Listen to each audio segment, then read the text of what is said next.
Hello, welcome back to my channel. My name is Gail. I'm your Karachang nurse and I just wanna share with you kung ano ba yung mas mahalaga or ano ba yung kung saan ba ako pabor, diploma o diskarte, tama ba? Saan ba ako pabor? Syempre dahil nasa healthcare field ako, mas gusto ko pa rin yung diploma.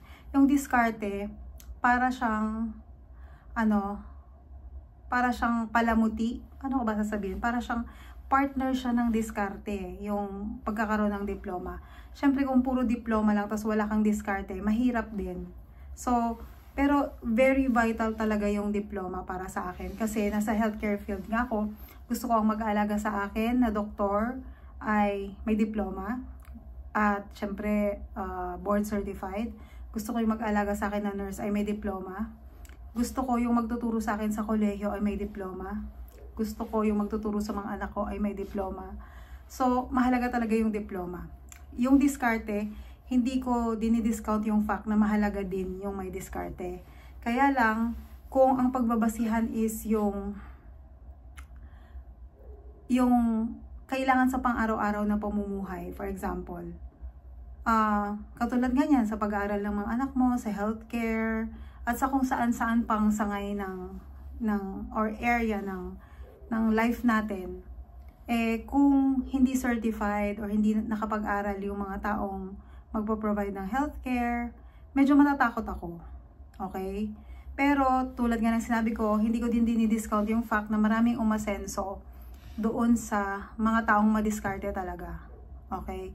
So, kung ikaw ay may diploma, samahan mo pa ng diskarte, mas bobongga ka pa. And for example, if I own the school, and between dun sa high school graduate, at dun sa taong nakatapos ng 4-year course na BS Education at meron siyang lisensya, between sa dalawa, sino ba yung i-hire ko? Syempre, i-hire ko yung nakatapos. Hindi ko ma-hire yung high school. O kahit sabihin niyang madiskarte naman siya, so kaya niyang turuan yung mga bata. Pero ano yung assurance niya? Assurance ko na kaya niyang gawin yun, wala nga siyang training na tama, diba? O pwedeng sabihin niya, madiskarte siya, nakapagbasa siya, nag-training siya. Paano ko i-gauge yun? So, katakot-takot na training pa or exams ang gagawin ko sa kanya para ma-prove niya sa akin na capable siyang magturo sa mga bata.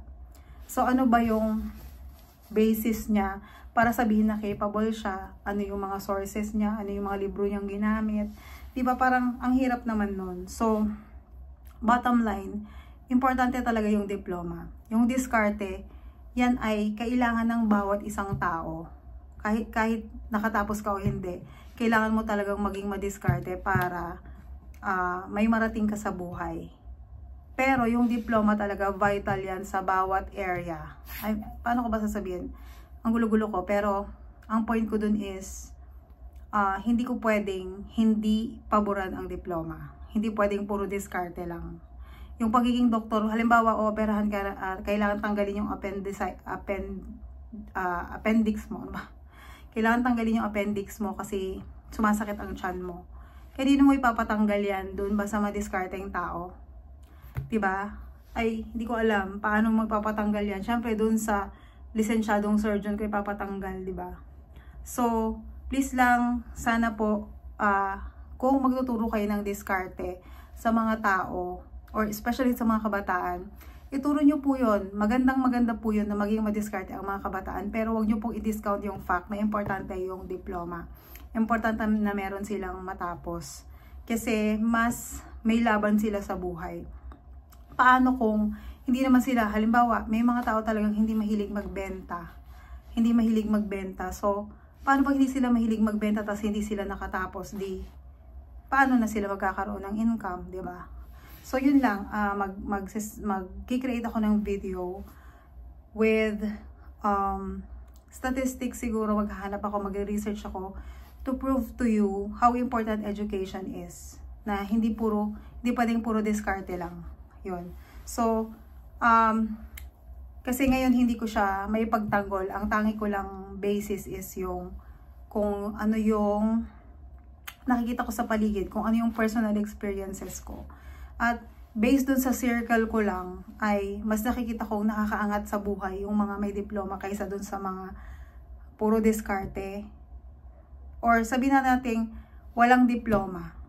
Hindi ko kasi masasabing yung mga nasa circle ko ay puro diskarte kasi hindi naman sila madiskarte. Wala silang diploma kasi hindi sila nag-aral. Ayaw nilang mag-aral, pinabayaan nila yung mga pag-aaral nila.